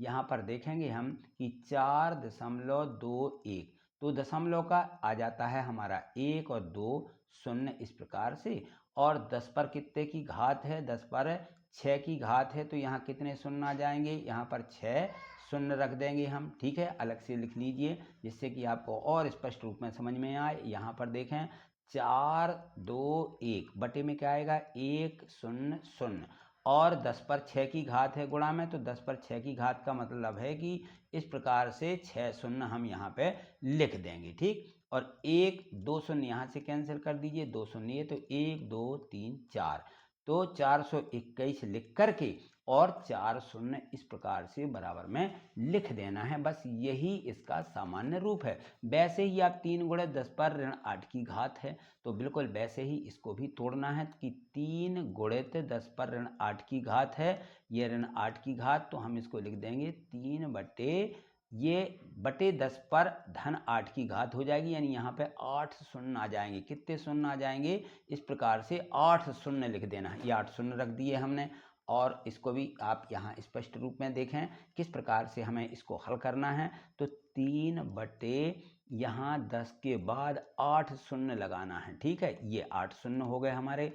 ठीक, ये अब देखें यहाँ पर ये कैसे संख्या आती है। तो हम जब इसको दशमलव हमारे पास है कि 1 का हमें दशमलव लगाना, कितने अंकों बाद लगाना है, यहाँ पर शून्य की गिनती कर लीजिए, 8 शून्य है तो 8 अंकों बाद दशमलव, तो पहला अंक हो जाएगा 3, फिर इसके बाद अंक नहीं है तो 0 0 0 इस प्रकार से हम बढ़ाते जाते हैं, तो 7 शून्य आ जाएंगे और एक 3 हो जाएगा। ठीक है, तो इस प्रकार से आप इसमें 7 शून्य ऐसे रख देंगे और यहाँ दशमलव लगा देंगे और यहाँ लिख देंगे 0.0000000003, यानी हमारे यहाँ पे 7 शून्य आ जाएंगे और एक ये 3, यानी 8 अंकों बाद हमें क्या करना, दशमलव लगा देना है। बस यही इसका सामान्य रूप होगा। तो इस प्रकार से हमें परीक्षा में भी एक लाइन में का उत्तर है ये, और हम इतना कर देते हैं। तो इसमें हमें यहाँ से 3 अंक का प्रश्न है, आधा यानी 1.5 अंक यहाँ मिल जाएगा और एक सही 1/2 1.5 अंक यहाँ मिल जाएगा। तो इस प्रकार से हमारा ये 3 अंक का प्रश्न कंप्लीट हो जाएगा।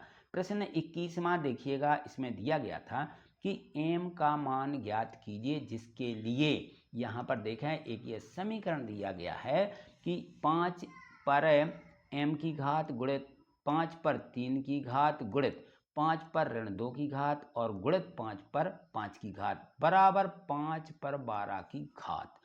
अब देखिएगा m का मान ज्ञात करना है, तो यहाँ आधार सबके समान हैं, तो हम सूत्र लगा देंगे कि गुणा में घातें क्या होती हैं, जोड़ी जाती हैं। तो 1 5 लिखेंगे और 5 पर इन सभी घातों को हम क्या करेंगे, जोड़ करके लिख देंगे। 5 पर m की घात गुणित 5 पर 3 ऋण 2 धन 5, यानी 3 ऋण 2 धन 5 ये जोड़ के लिखेंगे और 5 पर ये 12 की घात, इसको ज्यों का त्यों लिखते चलें।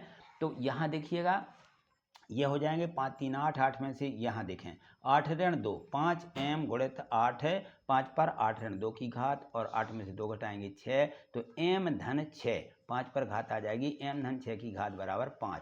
अब ये देखें आधार समान होने पर, हमने एक बार अभी लिखा था कि आधार समान होने पर घातें बराबर होती हैं। घातों की तुलना करने पर ऐसा भी लिख सकते हैं, घातों की तुलना करने पर, तो ये m धन 6 बराबर 12, m धन 6 बराबर आ जाएगा 12, तो इस 6 का पक्षांतर कर दीजिए, 12 ऋण 6, m बराबर 6, तो ये m का मान इस प्रकार से निकल आएगा। ठीक, चलिए आगे देखें अगला प्रश्न है। प्रश्न 22वां है। 22वां को बहुत अच्छे तरीके से करिएगा, यह परीक्षा में बिल्कुल आ सकता है, वेरी IMP प्रश्न है।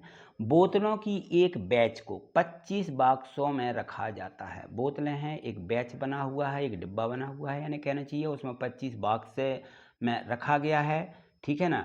एक बैच है बोतलों का, उसमें 25 बॉक्स थे, तो उसमें 25 बॉक्सों में बोतलों को रखा गया। जब प्रत्येक बॉक्स में 12 बोतलें हैं, एक बॉक्स में 12 हैं, तो कितने बॉक्स हैं ये संख्या हमें पता करनी है। यदि इसी बैच की बोतलों को इस प्रकार रखा जाए कि प्रत्येक बॉक्स में 20 बोतलें हैं, प्रत्येक, जबकि यहाँ देखें तो बॉक्स में 12 बोतलें हैं और प्रत्येक बॉक्स में 20 बोतलें हैं, तो कितने बॉक्स से भरे जाएंगे ये संख्या हमें निकालना है। तो यहाँ देखेंगे हम इस प्रकार से, हम ये जो हमारा यहाँ प्रतिलोम समानुपात बनता है, तो इसको देखिएगा, यहाँ पे हम लिखेंगे माना कि बॉक्स में 20 बोतलें रखने पर x बॉक्सों की आवश्यकता होगी या x बॉक्स भरे जाएंगे, ये हम मान लेंगे कि 20 बोतलें रखने पर कितने बॉक्स भरे जाएंगे, x। तो अब यहाँ इस प्रकार से सारणी बनाना है, सारणी बना करके तो यहाँ पर बॉक्स में हम इस प्रकार से लिखेंगे कि बॉक्सों की संख्या और प्रत्येक बॉक्स में बोतलों की संख्या, ठीक है, ये सारणी में लिखा जाएगा। बॉक्सों की संख्या क्या क्या दी गई है, तो यहाँ देखिए इसमें दिया गया है 25 बॉक्स, ठीक है ना, और दूसरे हमने माने हैं कितने बॉक्स, x बॉक्स, तो 25 बॉक्स और x बॉक्स आ जाएंगे। और प्रत्येक बोतल में बॉक्स में बोतलों की संख्या, तो यहाँ देखिए प्रत्येक बॉक्स में 12 बोतलें और फिर लिखा हुआ है प्रत्येक बॉक्स में 20 बोतलें, तो 12 और 20 ये दूसरे उसमें खंड में हमारे प्रत्येक बोतलों की संख्या आ जाएगी। तो यहाँ देखें जो स्थिति बनती है, ये प्रतिलोम यानी जो व्युत्क्रमानुपाती अनुपात होता है, इसकी स्थिति बनती है यहाँ। तो हम यहाँ लिख देंगे कि यहाँ पर प्रतिलोम अनुपात की समानुपात की स्थिति है, यहाँ ये लिखना है। अतः यह एक प्रतिलोम समानुपात की स्थिति है, इसलिए हम संख्याओं को सीधे क्या करते हैं, गुणा के रूप में इस प्रकार से प्रतिलोम यानी हमारा भाग की जगह गुणा हो जाता है। तो 25/12 ना लिख के 25 गुणित 12 और x गुणित 20, ये हमारा प्रतिलोम समानुपात में आ जाएगा ये।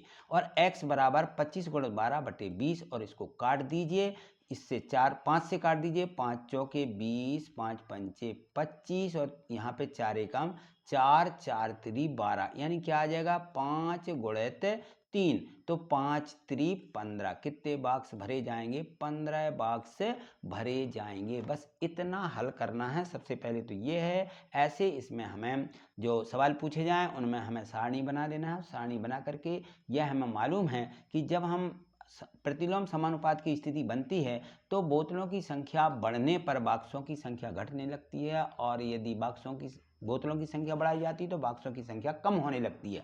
तो ये विपरीत स्थिति यहाँ पे बन रही थी, इसलिए यहाँ पे ये प्रतिलोम समानुपात की स्थिति है। आगे देखें अगला जो प्रश्न दिया गया है, तो इसको आप जरूर हल इस प्रकार से लिखेंगे कि 15 बॉक्स से भरे जाएंगे और यही हमारा उत्तर होगा। अब अगला प्रश्न देखिए, प्रश्न क्रमांक यहाँ पर है 23वां दिया गया है। 23वें प्रश्न में पढ़ें, ये जो गुणनखंड वाला हमारा अध्याय दिया गया था, तो यहाँ पर हमें गुणनखंड करना है। तो इन गुणनखंडों को किस प्रकार से हल करना है, यहाँ देखिए ये p वर्ग धन 6p ऋण 16 ये दिया गया है, ठीक है ना। जब भी इस प्रकार से हमें वर्ग समीकरण की स्थिति आती है इसमें, तो यह हमारी सर्वसमीकाओं के रूप में भी गुणनखंड किए जाते हैं। सर्वसमीका के रूप में हमें सर्वसमीकाएं दी गई हैं, 3-4 सर्वसमीकाएं हैं, वो याद हैं। तो इसमें देखेंगे ऋण वाली सर्वसमीका यहाँ पे लग जाती है, तो हम उस सर्वसमीका को यहाँ पे लगा देते हैं। तो यह हमारी सर्वसमीका यानी मध्य पदों को 2 पदों में तोड़ने वाली, ठीक है ना। तो इस प्रकार से हम मध्य पदों को 2 पदों में तोड़ेंगे। ये चौथी सर्वसमीका होगी इसमें भी, और इसमें सीधे तोड़ करके दिए गए हैं, तो ये दोनों के अलग अलग हम इसमें से उभयनिष्ठ ले लेते हैं। तो 6p और यहाँ पे आया है ऋण 16, क्योंकि यदि हम वर्ग सर्वसमीका 2 लगाते हैं तो यहाँ ऋण आना चाहिए थे, यहाँ ऋण नहीं है, ऋण के 16 हैं, इसलिए इसमें चौथी सर्वसमीका लगेगी। और चौथी सर्वसमीका चाहें तो यहाँ पे लिख सकते हैं। तो यहाँ देखें p वर्ग धन 6p ऋण 16 में, ठीक है। तो हम क्या करते हैं, हमारी जो चौथी सर्वसमीका होती है यहाँ से हम लिख देते हैं इसको। चौथी सर्वसमीका में होता है x धन a और दूसरे कोष्टक में x धन b, ये बनता है। और बराबर में क्या आता है, x का वर्ग धन, यहाँ पे आता है a धन b x, और यहाँ पे धन आ जाता है a गुणित b यानी ab, ठीक। तो ये मध्य वाले पद को हमें दो पदों में यानी 6p को तोड़ना और यहाँ a और b का गुणा। तो यहाँ इसको अच्छे से देखिएगा, समझिएगा। ये p वर्ग धन 8p ऋण 2p, यानी इसकी जगह a धन b में 8 ऋण 2 आ गया, ठीक है ना। और यहाँ पर आ जाएगा ऋण के 16, तो ऋण के 16 में 2p और 8p में 8 दूनी 16 हो जाएंगे, तो ये ऋण के 16 आ जाते हैं। और इनमें से दो दो के समूह ऐसे बनाते हुए, दो का समूह यहाँ, दो का समूह यहाँ, यहाँ से p बाहर निकालेंगे। और यहाँ पर देखें कि हमारे यहाँ पर दो उभयनिष्ठ हैं, तो यहाँ से p निकाल दिया तो यहाँ बचेगा p धन 8, और यहाँ से 2 निकाल लेंगे, इसमें से 2, इसमें से 2, ठीक है। तो p धन 8 यहाँ मिल जाएगा। तो कोष्टक के अंदर p धन 8, p धन 8 और p धन 8 को इस प्रकार से उभयनिष्ठ लें तो यहाँ मिलेगा p और यहाँ मिल जाएगा ऋण के 2। तो ये हमारे गुणनखंड के रूप में इस प्रकार से यह संख्या टूट जाती है, ठीक। तो इस प्रकार से हमें इसको तोड़ना है। तो ये आपको समझ में आया होगा कि हमें इसको किस प्रकार से हल करना है, ठीक है। ये यहाँ पे आप एक बार और अच्छे से तरीके से समझ लीजिए, मैं आपको बता दे रहा हूँ। तो ये देखें, जो यहाँ पे सवाल दिया गया था ये तो p वर्ग आएगा ही, ठीक है ना। चौथी सर्वसमीका जो कह रही है कि पहली संख्या और यहाँ पर जो 6p है और ये 16 को आप यदि तोड़ते हैं तो 8 दूनी 16, 8 गुणित 2, ए और बी के रूप में जब हमारी यहाँ संख्या आने वाली है तो यह बड़ी संख्या, क्योंकि यहाँ ऋण है तो बड़ी संख्या किसकी आना चाहिए, ऋण की, क्योंकि हमें यहाँ पे धन की और 2 हमारे किसके होंगे, ऋण के। तो ये यहाँ पे हम चाहें तो इसको ऋण 2 और ये धन के 8, तो यहाँ मिल जाएगी जो हमारी संख्या है यहाँ पे धन के 8 और गुणित ऋण 2, ऐसा लिख सकते हैं 16 के रूप में। और या मध्य वाली संख्या जो है यहाँ पर देखिए 8, यहाँ पे हमारा a और b आना है तो 8 आएंगे और दूसरे ऋण के क्या आ जाएंगे, 2 आ जाएंगे, ऐसा लिख दीजिए। और यहाँ पे हम लिख देंगे p। तो इस प्रकार से ये टूट जाता है। अब यहाँ पे आ जाता है 8 ऋण 2 और यहाँ पे p का अंदर गुणा कर देंगे। तो ये जो यहाँ पे बन गया है ये धन 8p ऋण 2p, ठीक। और यहाँ पे धन 8 गुणित ऋण 2 ज्यों का त्यों ऐसा लिखिएगा। अब इन दोनों में से उभयनिष्ठ निकालना है, इन दोनों में से, तो इसमें से ऋण 2 बाहर आ जाएगा और यहाँ से p इस वाले पद में है, ठीक है ना। तो दोनों पदों में से ये जो संख्या उभयनिष्ठ निकाली गई है इस प्रकार से आपको निकाल देना है उभयनिष्ठ। यहाँ से ऋण 2 आएंगे तो p धन 8 बचेगा, यहाँ से p बाहर लेंगे तो यहाँ पर भी क्या बचेगा, p धन 8 यहाँ बचेगा। कोष्टक के अंदर देखें समान p धन 8 संख्या आ जाती है। तो p धन 8 ये अब ये दो पद हो गए, पहला पद और ये दूसरा पद, दोनों पदों में समान p धन 8 है। p धन 8 को उभयनिष्ठ लेते हैं यानी पूरा कोष्टक इस प्रकार से बाहर लिख लेते हैं, ऐसा कोष्टक सहित। अब देखेंगे इसकी जगह पर क्या बचा, यहाँ बचा अकेला p, तो p लिख दिया। और इसकी जगह पर ये बाहर निकल गया तो यहाँ बचा ऋण 2, तो यहाँ लिख देते हैं ऋण 2। बस ऐसे इस प्रकार से ये उत्तर निकाला गया है। चलिए अब बा प्रश्न को समझते हैं। बा वाला प्रश्न है तो इसमें भी हमें बिल्कुल वैसे ही निकालना है जैसे अभी हमने निकाली है संख्या। तो यहाँ देखें पहले से इन लोगों ने 2-2 के समूह में ये इनको 2-2 के समूह में ऐसे बांट दीजिए।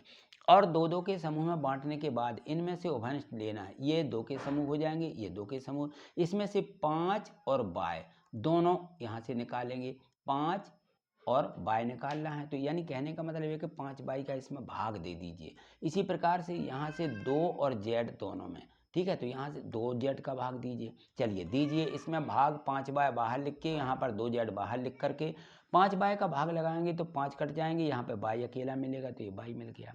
यहाँ पर 5 का भाग देंगे तो 5 चौके 20, तो यहाँ मिलेंगे 4 और बाय से बाय कट जाएगा। कैसे भाग देना है, ऐसा भाग दे दीजिए 5 बाय और ये बाय वर्ग यानी बाय गुणित बाय, ठीक है।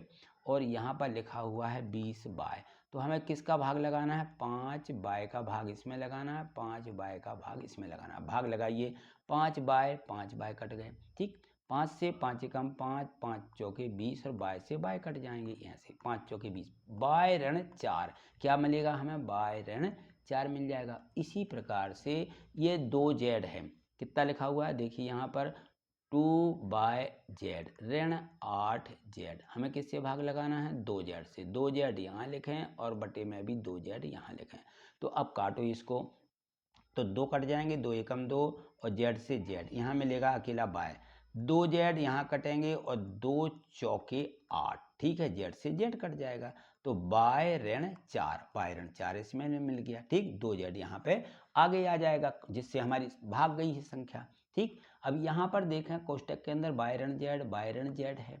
अब इस बाय ऋण z को बाहर निकाल देना, जैसा अभी निकाला था। तो यदि हम यहाँ से बाय ऋण z कोष्टक सीधा बाहर पहले लिख देते हैं, तो अब देखेंगे इसकी जगह पर ये बाय ऋण z बाहर आ गया, तो यहाँ 5 बाय मिलेंगे, यहाँ पे 5 बाय लिखा ऐसा, और धन ये बाय ऋण z बाहर निकल गया तो धन 2z बस यहाँ बचेंगे 2z ऐसा। ये 2 बाय ऋण 4, 5 बाय धन 2z, ये हमारे गुणनखंड हो जाएंगे।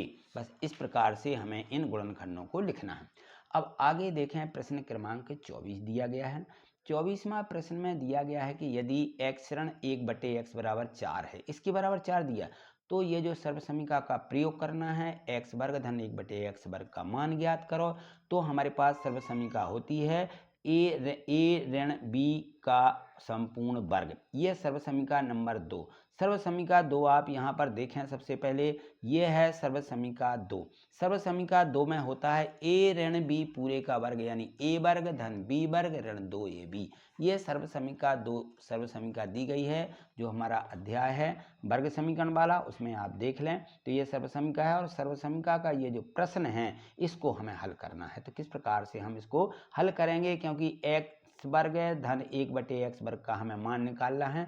तो अब इसको यहाँ पे समझिए, लिखेंगे सबसे पहले x ऋण 1/4 बराबर 1/x बराबर 4, ये दोनों पक्षों का वर्ग, क्या करेंगे, दोनों पक्षों का, यहाँ भी वर्ग आ जाएगा, यहाँ भी वर्ग आ जाएगा। तो देखिए यहाँ वर्ग लगा दिया, यहाँ वर्ग। अब x ऋण 1 का वर्ग, ये सर्वसमीका लग गई है। x ऋण 1/x का वर्ग बराबर 4 का वर्ग, 4 का वर्ग कितना होता है, 16। तो ये 4 चौके 16 आ जाएंगे। अब यहाँ पर इस सर्वसमीका का उपयोग करेंगे, a की जगह पर x है, b की जगह पर 1/x है, यानी a की जगह पे x लिखा है, इस b की जगह पर 1/x है। तो यहाँ पे a का वर्ग यानी x का वर्ग आएगा, ठीक है ना, ये लिखेंगे x का वर्ग आ जाएगा, ठीक है। फिर धन में b का वर्ग लिखना, यानी धन 1/x, और इस प्रकार से वर्ग लगा देंगे, तो ये हो जाएगा a वर्ग धन b वर्ग। और ऋण 2ab, तो ऋण लगाइए, ऋण 2 गुणित में लिखिए x यानी a और 1/x यानी b, और बराबर में 4 का 2 बार गुणा। इस प्रकार से 4 गुणित 4 मानी कितना आ जाएगा, 4 चौके 16, ये 16 लिख दिए। अब देखिए ये x और ये x कट जाएगा, कितने मिलेंगे, सिर्फ 2 मिलेंगे। तो x वर्ग धन 1/x वर्ग है, ये यहाँ पे जो कहते हो, तो यहाँ पर कितना आ जाएगा, सीधा ये ऋण के 2 का पक्षांतर कर दिया, तो ये इस तरफ आके धन के 2 बन जाते हैं, ये धन के 2 बन गए। तो 16 और 2 कितना हो जाएगा, ये मिल जाएगा हमें 18, ठीक। 16 और 2 18, ये 18 मिल गए। ये 1/x का वर्ग है, यानी 1 का वर्ग 1, और नीचे आ जाएगा x वर्ग, तो x वर्ग, ये x वर्ग बटे में 1/x वर्ग बराबर 18। बस हमें यही निकालना था, और जो प्रश्न दिया गया है इस प्रश्न में भी यही पूछा गया था कि x वर्ग धन 1/x वर्ग का मान कितना है, तो इसका मान निकला 18। बस ये था इसका निकालने का मतलब। बस इतना हमको परीक्षा में लिखना है, इतना लिखने के बाद फिर हमें इसमें 3 अंक मिलेंगे। तो इस प्रश्न को अच्छे से समझिएगा, यदि समझ में नहीं भी आते हैं तो कमेंट्स करिएगा, मैं फिर से आपको अगली वीडियो के माध्यम से ज़रूर समझाऊंगा। आगे चलें, अगले प्रश्न देखें। यहाँ पर अगला जो प्रश्न क्रमांक 25 दिया गया है, इसमें दिया गया है कि उपयुक्त पैमाने का उपयोग करते हुए तालिका में दी गई राशियों के रैखिक आलेख बनाइए। क्या बनाना है, रैखिक आलेख, ठीक है। ये देखें यहाँ पे जो तालिका दी गई है, इस तालिका को समझिएगा। सबसे पहले कापी की संख्या और कापी का मूल। कापियां दी गई हैं 1 2 3 4 5 6 कापी हैं, ठीक है ना। और एक कापी का मूल 15 है, तो 2 कापियों का मूल 30 हो जाएगा। 3 कापियों का मूल 45। तो ये क्रमशः दी गई हैं, ठीक है ना। ये क्रमशः संख्या दी गई है, उनके मूल्य दिए गए हैं। और यहाँ पर देखेंगे हमें किस प्रकार से रेखिक आलेख बनाना है। तो ये ग्राफ आपको ग्राफ कॉपी दी होगी या दी जाएगी, तो आप इस प्रकार से लाइनें खींच के 1-1 सेंटीमीटर के वर्ग बना करके और आप अपनी कॉपी में इस प्रकार से वर्ग बनाते हुए और ये ग्राफ कॉपी बना लें और यहाँ पर पैमाना लिख दें। पैमाना क्या लिखना है, यहाँ पे देखें एक्स अक्ष पर एक इकाई को 1 सेंटीमीटर मानेंगे, ठीक है। वाई अक्ष पर भी 10 इकाई बराबर 1 सेंटीमीटर मानेंगे। 10 इकाई के बराबर 1 सेंटीमीटर मानना है। चलो अब देखें यहाँ पे तालिका में, यहाँ पे देखिए हमें किस प्रकार से रेखिक आलेख बनाना है। यहाँ नीचे पेनों की संख्या लिख दीजिए। पेनों की नीचे आ जाएगा 0 1 2 3 4 5 6 7 8 9, ठीक। और ऊपर देखेंगे तो हमें 1 इकाई के बराबर यहाँ पे 10 इकाई लेना है, ठीक है ना। तो मूल्य हो जाएगा 10 20 30 40 50 60 70 80 इस प्रकार से, ठीक। ये अंकों के साथ हम मूल्य लिख देंगे। यहाँ मूल्य हो जाएगा, यहाँ पेनों की संख्या हो जाएगी। अब हमें 1 का कितना दिया गया है, तो 1 का 15 दिया गया, यानी यहाँ के 10 के बाद 20 लिया तो यहाँ 15 आ जाएगा, यहाँ 25 आ जाएगा, यहाँ 35 आ जाएगा, यहाँ 45, यहाँ 55, यहाँ 65, यहाँ 75, ठीक है। तो मध्य वाले भाग में हम वहाँ बिंदी लगाते जाएंगे कि 15 है, दूसरे का 30 है, 30 के सामने, चौथे का 45 आएगा, ठीक है ना। तो इस प्रकार से हम 45 के सामने निशान बना देंगे। और चौथे का कितना आ जाएगा, 15 चौके 60, फिर 15 पौने यहाँ 75 और 15 छक्के 90, ये 90 तक की। और सब बिंदुओं को ऐसा मिला देना है और प्रत्येक के अंक इस प्रकार से 2 का कितना, 3 का, 4 का, 5 का, ये भी हमें लिख देना है। बस इतना हमें ग्राफ कॉपी में बनाना है। ये हमारी ग्राफ कॉपी में आलेख तैयार हो जाएगा, ठीक। अगला प्रश्न है, यहाँ देखें प्रश्न क्रमांक 26 और दिया गया है कि विलोकनम विधि से यहाँ पे 29,791 का घनमूल ज्ञात करना है। तो विलोकनम विधि में क्या करना पड़ता है, 3-3 के इसमें हमें घनमूल निकालना है। तो घनमूल में 3-3 के समूह बनाना पड़ते हैं संख्याओं के। 3-3 के हम समूह बनाएंगे, यहाँ लिख देंगे कि संख्या में 3-3 के समूह बनाने पर ये हमारा इस प्रकार से घनमूल लगाते हुए ये देखिए घनमूल का निशान बनाना है और 3-3 के ऐसे समूह बनाना। पहले 3 का समूह बना दिया और जो संख्या बच जाती हैं, फिर 2 हैं तो 2 ही रहेंगी इसमें, ठीक है ना। आगे यदि 1 भी बचती है तो 1 भी रहेगी। यदि 3 है और 3 और होती तो 3 का दूसरा समूह बन जाता। चलिए आगे हमें क्या लिखना है, यहाँ से तय करना पड़ता है कि इस समूह में घन की इकाई क्या है। तो जिस संख्या का हमें घनमूल निकालना होता है तो पहले समूह से हमें उसकी इकाई तय करना है। तो देखिए 791 की इकाई क्या है, 1 है। तो हमें लिख देना है कि घन संख्या की इकाई 1 है और 1 हमारी इसकी इकाई है। यदि हम 1 का घन करें तो 1 गुणित 1 गुणित 1 यानी बराबर 1 मिलेगा। तो घनमूल की इकाई भी क्या हो जाएगी, 1 ही होगी। इसलिए हम यहाँ लिखेंगे घन की संख्या की इकाई 1 है, अतः घनमूल की इकाई भी 1 होगी। अब देखिए घनमूल की इकाई 1 क्लियर हो जाने पर इकाई का अंक हमारा तय हो जाता है यहाँ से। तो ये 1 क्या आ जाएगा, संख्या का इकाई का अंक। अब दहाई का अंक दूसरे समूह 29 में से तय करना है। तो ये कैसे तय करना है, यहाँ देखिए, यहाँ हम लिखेंगे कि अब घनमूल की दहाई के लिए 29 का निकटतम घनमूल तय करना है। निकटतम घनमूल में देखिए यदि हमारे पास 29 है तो कौन सी संख्या में आते हैं, तो हम यहाँ देखें कि 3 का यदि हम घन करते हैं, 3 त्रिका 9 30 27 आता है, ठीक है ना। और 5 पंचे 25 इस प्रकार से करें तो वो ज़्यादा बड़ी संख्या हो जाएगी, 125 आ जाएंगे। 2 का करें 2 दूनी 4 और यहाँ पे 4 दूनी 8 आएंगे, तो बहुत कम होती है। तो इसके आगे बढ़ते हैं, 3 के बाद यदि 4 का यदि हम घन करते हैं, ठीक है ना, तो कितना आ जाएगा, 4 चौके 16 आ जाएगा, 16 चौके 64 होते हैं। देखिए तो ये बहुत बड़ी संख्या है 29 से। तो ये किसके निकट है, 27 के निकट है 29। तो संख्या दूसरी दहाई क्या हो जाएगी, 3 हो जाएगी। तो यहाँ हमें लिख देना है, इस प्रकार से लिखना है कि 64 संख्या बड़ी है किससे, 27 से। ये बड़े का निशान है, ये बड़ा पढ़ना है, इसको क्या पढ़ना है, बड़ा। 64 बड़े हैं 27 से, अतः कम वाला अंक, कौन सा कम वाला अंक, ये 27। कम वाला अंक क्या है, 27, ठीक है ना। कम वाला अंक अर्थात 3 दहाई होगी। 3 कैसे, ये देखें यहाँ से हमें दहाई तय करना है इसके घन से, तो इसकी दहाई क्या आएगी, 3 होगी। तो इसका हम यहाँ पे लिख देंगे, अर्थात इसका घनमूल बराबर 3 1 पहले निश्चित हमने कर लिया कि इसका इकाई का अंक 1 होगा, तो दहाई का अंक तय करने के बाद हमें दहाई का 3 मिल गया, तो 3 और 1 मिल करके बन जाते हैं 31।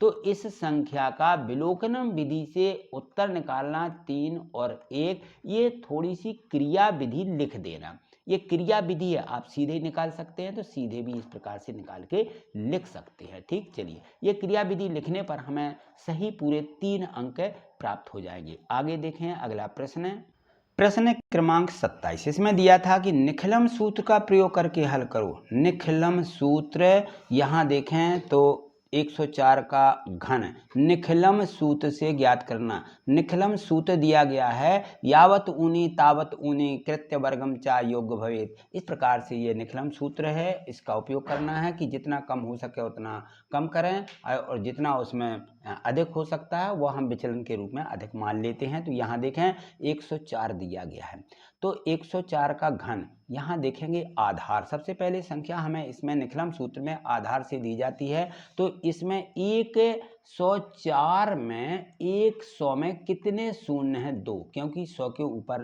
दिया गया है तो इसका आधार क्या हो जाएगा 100।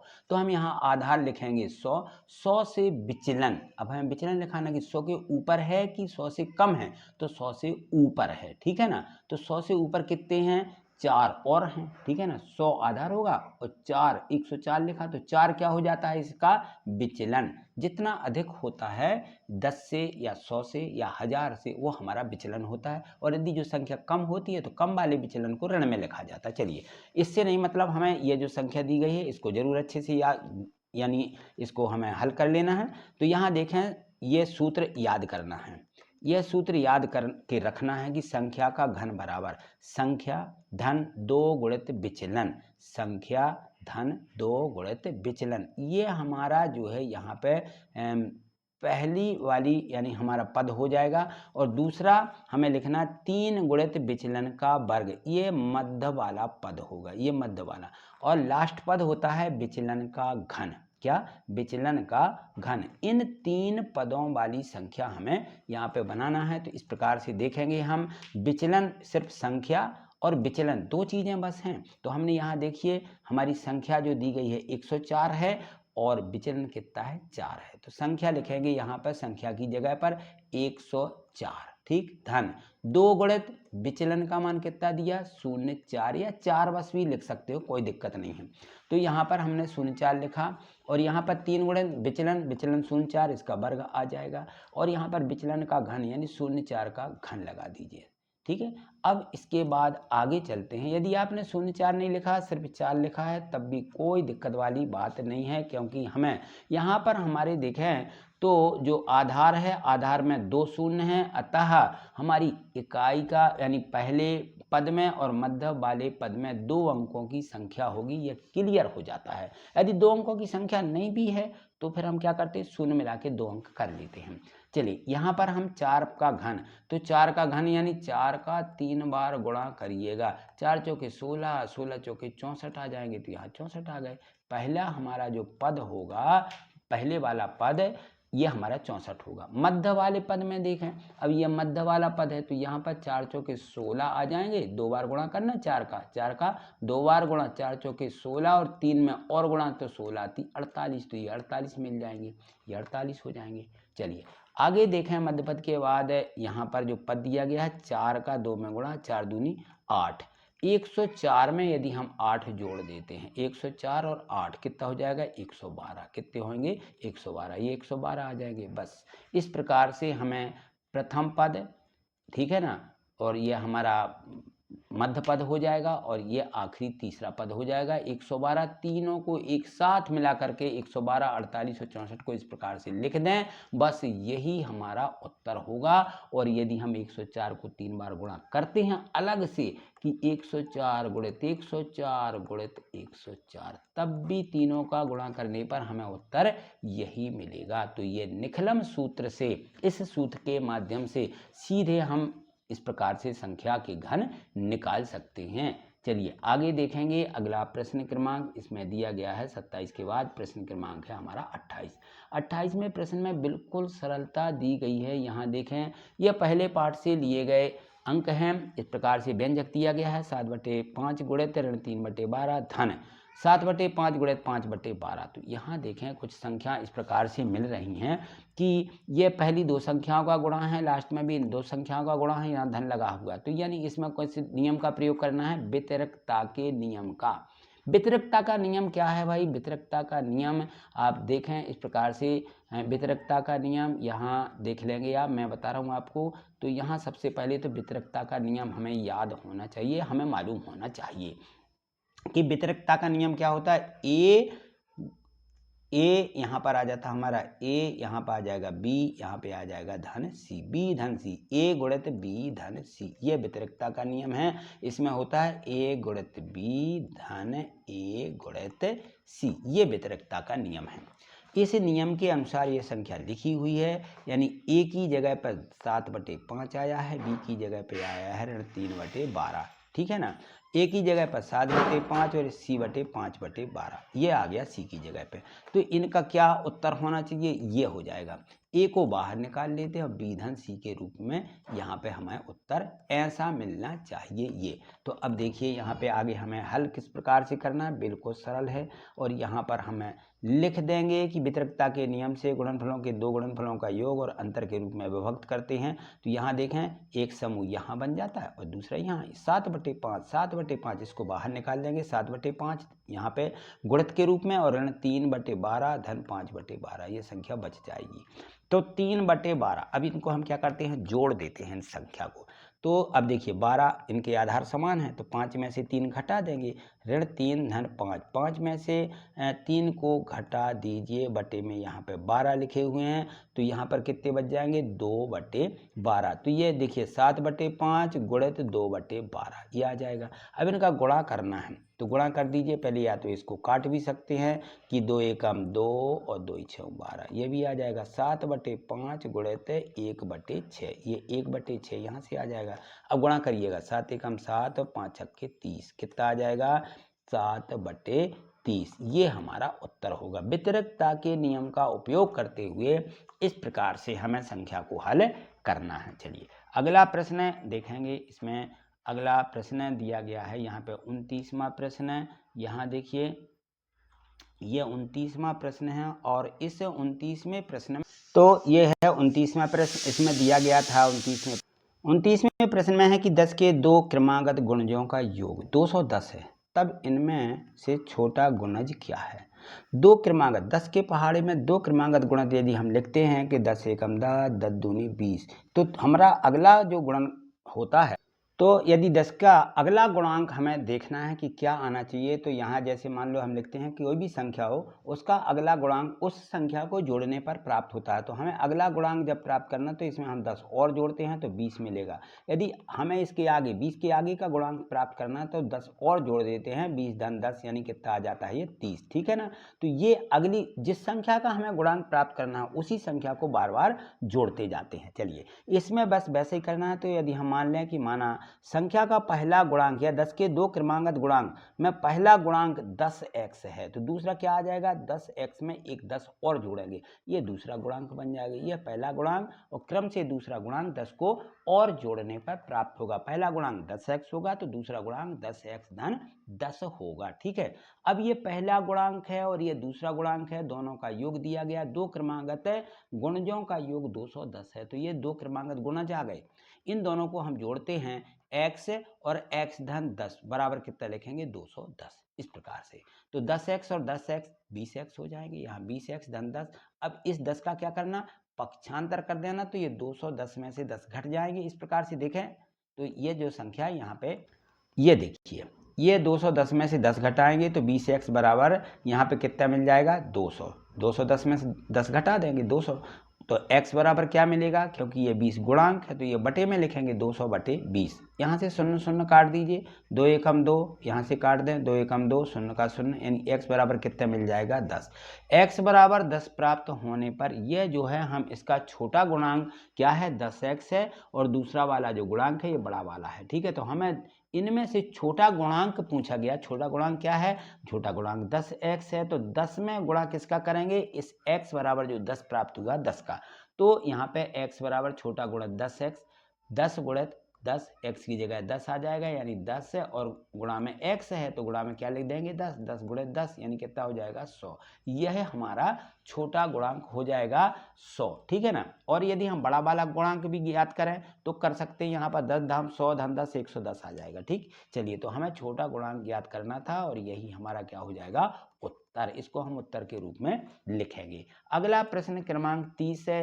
यह है 30वां प्रश्न। इसमें दिया निम्न समीकरण को सरल रूप में बदलते हुए हल कीजिए। यह समीकरण दिया गया था, तो इस समीकरण में लिखा है 15 बाय ऋण 4 ऋण 2 बाय ऋण 9 धन 5 बाय धन 6 बराबर 0। यह समीकरण दिया हुआ है। तो अब इसमें किस प्रकार से हमें संख्याओं को हल करना है, तो यहाँ देखें जो गुणांक दिए गए हैं प्रत्येक में, इस गुणांक को हमें अंदर गुणा कर देना है। क्या करना है, अंदर गुणा करना है। तो यहाँ लिखते हुए समीकरण को, और यहाँ 15 का गुणा बाय ऋण 4 में, तो 15 बाय और 4 में करेंगे गुणा 15 का, 15 चौके 60, ऋण के 60 आ जाएंगे। इसी प्रकार से ऋण 2 का अंदर गुणा करेंगे तो संख्याओं के चिन्ह बदल जाते हैं, तो ऋण का आ जाएगा 2 बाय, और 2 का गुणा ऋण 9 में करेंगे तो ऋण का धन हो जाएगा 9 दूनी 18, ये आ जाएंगे 2 बाय ऋण धन 18। अब यहाँ 5 बाय धन 6 में गुणा करें तो 5 बाय और 5 छक्के 30, तो ये आ जाएंगे 5 बाय धन 30। ठीक, ये हम इस प्रकार से लिखेंगे। अब सभी चर राशियां और अचर राशियों को आपस में जोड़ लें या घटा लें जो घट रही हैं, तो और सीधा लिखें ये 15 बाय ऋण 2 बाय और 5 बाय। यहाँ पे देखिए क्रम से ये लिख दिया, और पक्षांतर करके शून्य के इस तरफ पक्षांतर कर देंगे, चिन्ह बदल जाएंगे, 60 को इस तरफ ले जाएंगे, 18 को ले जाएंगे, 30 को ले जाएंगे, तो ये ऋण की हो जाएंगी और 60 हमारे धन के हो जाएंगे। 60 ऋण 18 और ऋण के 30। ठीक, तो 15 बाय में से सबसे पहले तो ये 5 बाय जोड़ लें, 15 और 5 20, 20 में से 2 बाय घटा दें तो 18 बाय मिल जाएंगे। 60 में से आपको 30 और 18 ये दोनों घटाना है, तो 30 और 18 48 हो जाएंगे, तो 60 ऋण 48, 60 में से कितने घटाना 48 घटा देंगे तो यहाँ मिल जाएंगे 2 और यहाँ मिल जाएगी 1, कितनी मिलेगी 1, तो 18 बाय बराबर मिल जाएगा 12, कितना मिलेगा ये 12 मिल जाएगा। तो बाय बराबर ये गुणांक है 18, इसलिए 12 के बटे में जाएंगे 18, तो 12/18 ये मिल जाएगा 12/18।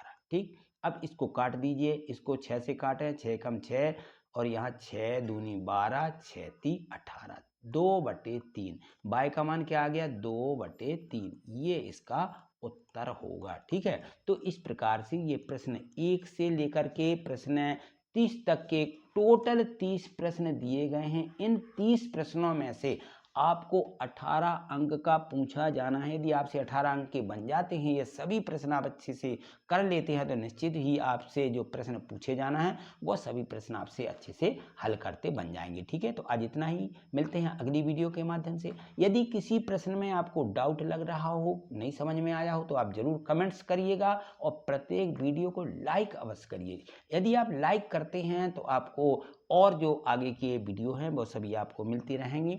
ठीक है, तो आज इतना ही। थैंक यू, धन्यवाद।